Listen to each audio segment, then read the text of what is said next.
Hello buzzers, John here, and in this video I wanted to cover some basic ground and show you how to warm up an image from Photoshop. Now, back in the good old days of film, the way to add a warm-up effect would be by using a filter, normally an 81 series filter or an 85 series filter. You had various grades of these kind of straw or amber coloured filters, such as 81A, 81B, 81C, 81D and 81EF. And what you did was slap that over the lens and then take a shot through it, and everything would be kind of straw coloured and warmed up. Really popular for landscapes and occasionally for portraits if you wanted to give someone a bit of a suntan. But in Photoshop there are various ways of doing this, and I wanted to explore no less than 5 of them, so you can kind of compare and contrast them, look at the length of time each one takes, and then maybe decide which is the best one for you to use to warm up your images. So we'll start with this shot taken in Norfolk. It's a little bit cold, not looking quite right, and to access our warm-up functions we're going to open first of all the Layers panel. So to do that, get your image up on screen and then you pop up to Window and choose Layers from the list and your Layers palette will pop up. So there's our background layer, that's the original picture, and what we're going to do is create an adjustment layer, and that's using this little icon here. And our first warm-up technique will be using a very traditional technique, and that's using the photo filter. This is as though we're actually going to place a photo filter, a warm-up filter, over the lens. So we click on photo filter and we get our properties box up, and in there I've already got pre-selected a warming filter 85. We've got various things to choose from. There's all these different filter colors you can use, but I'm going to go for the rather traditional 81 series. So I'll get warming filter 81. That gives me this straw color, and then density will affect how deep the filter goes. So I keep preserve luminosity ticked. That keeps the whites in the right place and doesn't make the filter create a dark look to the image. So we leave preserve luminosity on, and then density, you simply slide it up. If you take it all the way back to 1%, it'll have no real effect at all. If you go to 100%, it's going to go kind of sepia, kind of really tobacco colored. So that's clearly too warm, so what we do is run it somewhere between sort of 25 and 40, those kind of areas. You might want to go into the 50s, but it starts to look a bit artificial if you do that. So somewhere between 25 and 40 gives you a nice looking warm-up effect. You'll see actually when you warm up an image, the blue of your sky will grey up. It will be less blue because of course the yellow in the filter color is acting against the blue. Yellow and blue are opposites, so the more yellow you add to an image as a color cast, the less blue will appear in the picture. So that's one thing to watch and take a bit of care of. It was exactly the same when you're using a warm-up filter on a camera. That was one byproduct of using warm-ups. So that's one option. Let's just take that to about sort of, would go for 35 in the density, and that's a warming filter. So that's one way to warm up an image. Quite quick to apply, quite intuitive and quite easy, just one slider to use. Right, we'll switch that off now and we'll go for another option, and this time I'm going to use the Levels palette.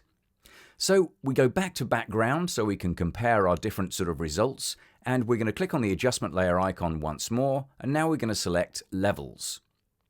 Now in the Levels palette, what we've got is a histogram, and in its normal view you'll see it as black on white, the black graph on the white background, and that's because we're in RGB.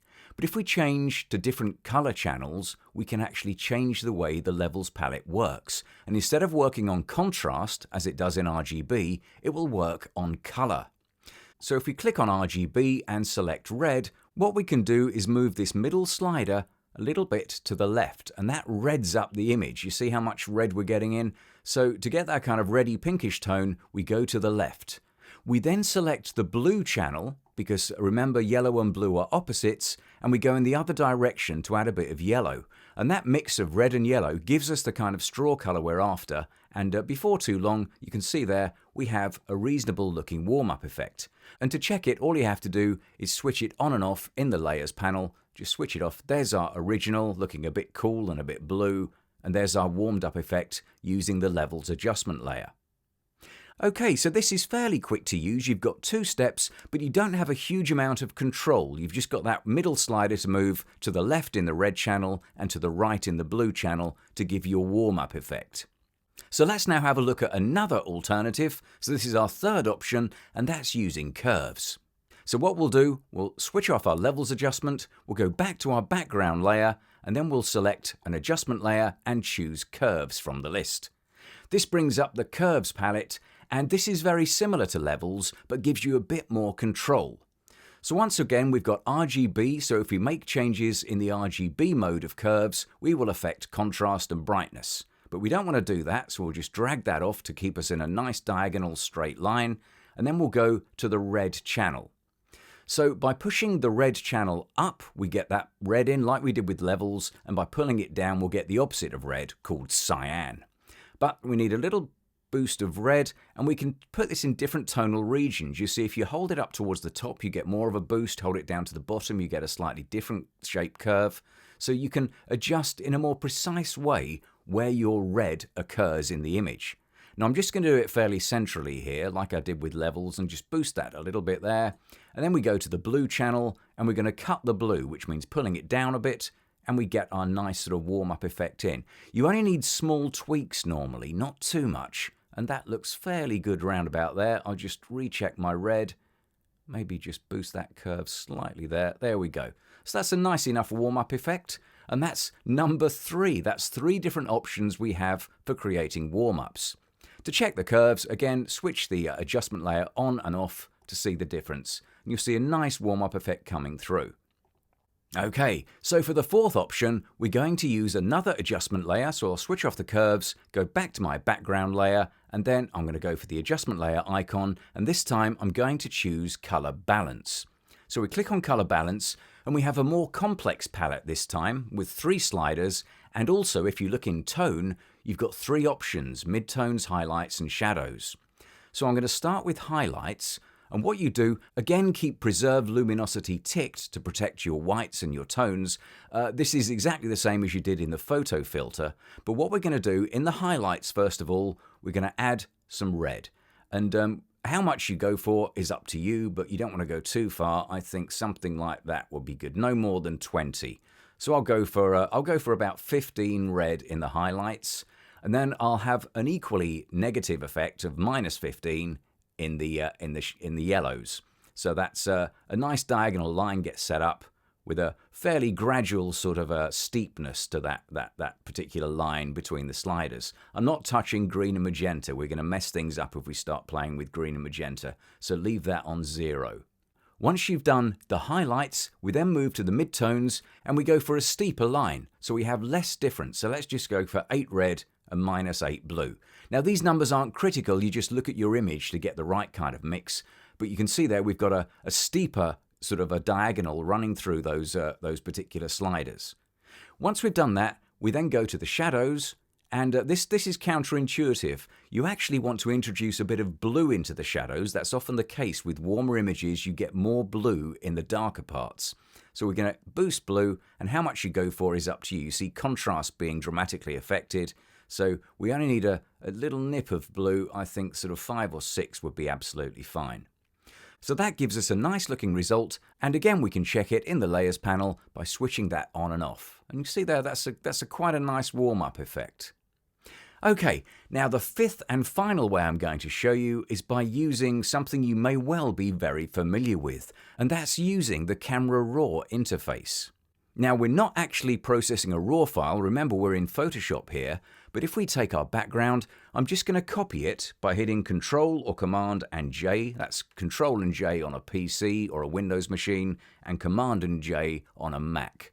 This gives us a copy layer of our background, and that's what we're going to be working on. So there's our background layer. We've switched off all these other adjustment layers, and this one here, I'm just going to drag it up to the top so it's nice and separate from the rest. That's our carbon copy of the image, and this is what we're going to use our Camera Raw filter on. So with that highlighted, we're going to go up to Filter, and then we're going to choose the Camera Raw filter. So click on that, and this loads the Photoshop image into Camera Raw, into the Camera Raw interface, but it's using it as a filter. So we can access all of the sliders available in the Camera Raw interface, but using a regular image opened into Photoshop. So you can use a JPEG or whatever else you've got, use different layers, you can actually access the Camera Raw interface from Photoshop.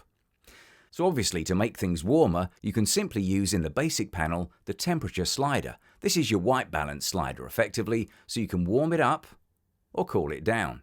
And I'll go for a bit of a warm up here. There we go, something like that. That's a nice bit of warmth added, and that looks pretty good. So once I've done that, I just click OK. And that will apply those changes to the copy layer we've made. So if I just double click on that so we know which is which, I'll put ACR filter in there for our warm-up effect. So there's our 5 different ways of creating a good-looking warm-up effect. All different. Let me just switch off properties so you can see them. We'll go through them one by one. First of all is this photo filter. Let's switch that on. Not bad, really easy to apply, just one slider using the photo filter adjustment layer. Next one we did was levels. 2 sliders to operate using the red and blue channels. Move it to the left when you're in the red channel, move it to the right when you're in the blue channel. And that gives an okay result as well. You can compare them, sort of switch them on and off, and you'll see, I think the levels adjustment looks a bit better than the photo filter adjustment. So that's one thing we've learned, that photo filter maybe isn't the best way of doing it. Levels is a better result. Then we go to curves, and that had more control than levels, so automatically it's going to be slightly better, and it doesn't take any longer. So levels trumps the photo filter, curves trumps levels. Now let's carry on. Let's have a look at color balance. And that's a really nice looking warm-up. Now this took longer because we had the highlights, the midtones and the shadows, and 3 sliders in each of them. So it's a bit more involved and takes a bit longer, but I think that's giving the nicest looking result.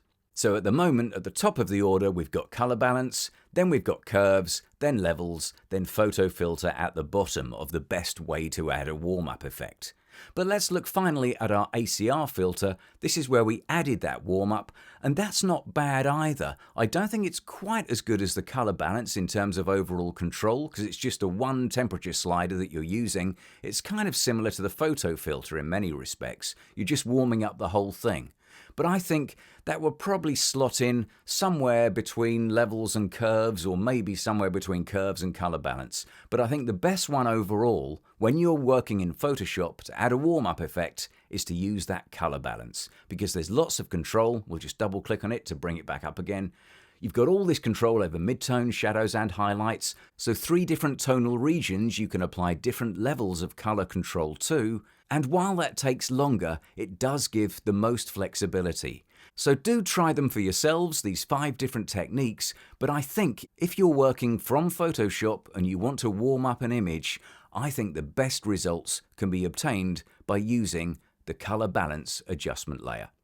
So there you go, hope that was useful. Next time you want to warm up an image, have a play with these different techniques, see which one you prefer, because sometimes one will be absolutely fine. A quick curves adjustment is all you need and it's really fast to do. But if you want to do something quite involved, quite complex, and take a little bit longer, then color balance is the way to go. Alright, thanks for watching, hope that was a useful tip, and I'll see you next time.